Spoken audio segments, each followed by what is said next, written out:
Transformer une photo en peinture aquarellée avec Affinity Photo, c'est possible et je vous montre comment faire juste après l'intro.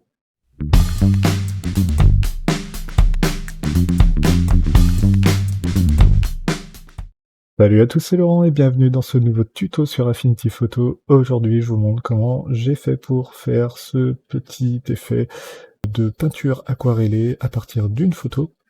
Et pour cela, on va commencer par faire un nouveau fichier. Hop, et on va choisir le format 4R dans les réglages photo. Le format 4R, hein, c'est la photo classique. Hein. Si vous voulez ces dimensions en centimètres, vous cliquez sur le petit onglet de l'unité du document et vous passez en centimètres et vous verrez que ça fait du 15 par 10. Donc c'est vraiment la photo de monsieur et madame tout le monde. Donc on va partir là-dessus, on fait créer. Et donc ensuite on va venir apporter soit notre propre photo, soit une photo qui est dans le stock de photos. Donc le stock de photos, si vous ne l'avez pas d'affiché, eh bien vous allez dans affichage et vous faites studio et vous allez cliquer sur stock et ensuite vous faites la recherche sur une photo que vous souhaitez. Là on peut prendre par exemple une photo de bateau, donc on va écrire boat et on va se prendre pourquoi pas cette photo là qui peut être intéressante. Voilà. Une fois qu'on l'a cliqué et glissé dans notre document, eh bien, on va pouvoir la transformer. Donc, on va prendre l'outil de déplacement, donc avec le raccourci V ou avec en cliquant sur l'outil flèche noire, et on va réduire donc sa taille pour venir à peu près centrer le bateau sur notre photo. Voilà. Et ensuite, on va venir faire un clic droit sur notre image dans le calque et on va venir tramer et ajuster la photo comme ça.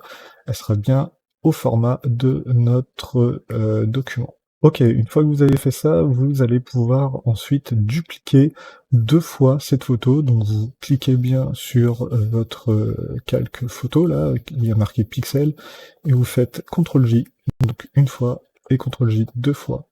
Et vous venez cacher la photo originale, donc vous pouvez renommer ça en original.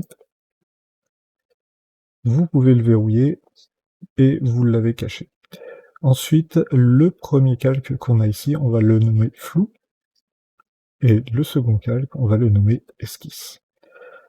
En fait, on va faire un petit effet d'esquisse en premier, et ensuite on va venir flouter l'arrière-plan pour donner un effet de peinture aquarellée.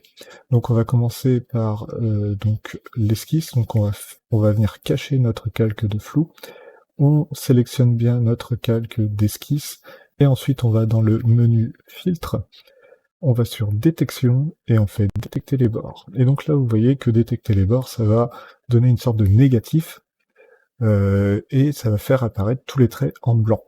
Donc on va pas rester comme ça, on va venir inverser ça.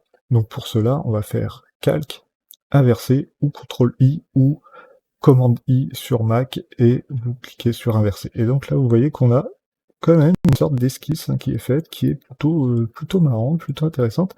Et on a déjà créé une sorte de dessin très rapidement de notre photo.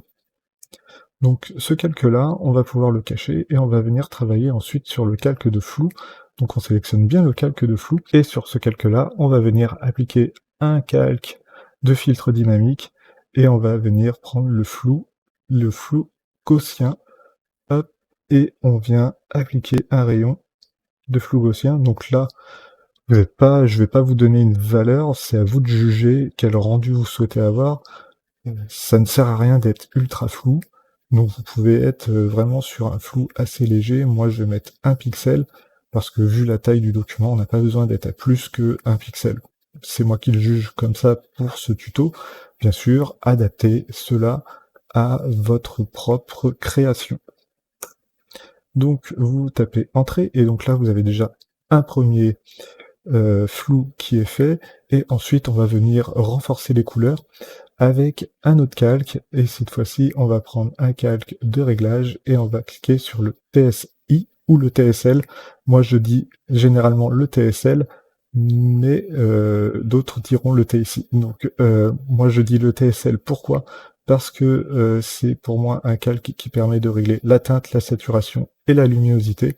Et donc du coup, je pense que c'est un bug d'Affinity Photo et de développement de la part de Serif, d'avoir mis un L minuscule et non pas un L majuscule.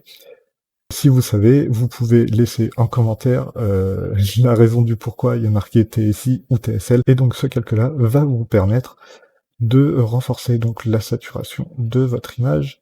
Vous allez pouvoir avoir des couleurs plus ou moins pastel.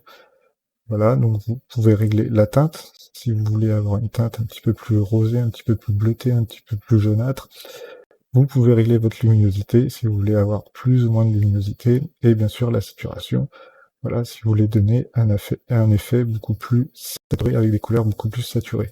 Vous pouvez aussi traiter ça par couleur. Par exemple, ici, si on clique sur le jaune, on va pouvoir étendre notre jaune un petit peu plus haut. Hop. Et donc là, on va pouvoir régler seulement la plage de jaune. Et vous voyez que là, le jaune, il y en a surtout dans les voiles. Donc, si je joue sur la luminosité, eh ben, je vais avoir des voiles plus ou moins lumineuses. Et je peux même remplacer leur teinte de couleur. Et les saturer un petit peu plus. Voilà, donc là c'est juste un effet qui vous permet vraiment d'optimiser les couleurs de votre rendu peinture. Et ensuite vous cliquez et vous glissez ce réglage dans le flou. Voilà. Et par la suite, vous n'avez plus qu'à afficher votre esquisse par-dessus et venir la changer de mode. Donc vous allez cliquer sur l'onglet normal et vous allez choisir le mode incrustation, que je trouve plutôt intéressant. Et donc là, vous voyez qu'on a quelque chose qui se rapproche d'une peinture aquarellée. Bien sûr, cette esquisse-là, vous pouvez lui mettre plus ou moins d'opacité. Donc là, vous pouvez refaire apparaître un petit peu de ciel quand vous changez l'opacité à 50, par exemple.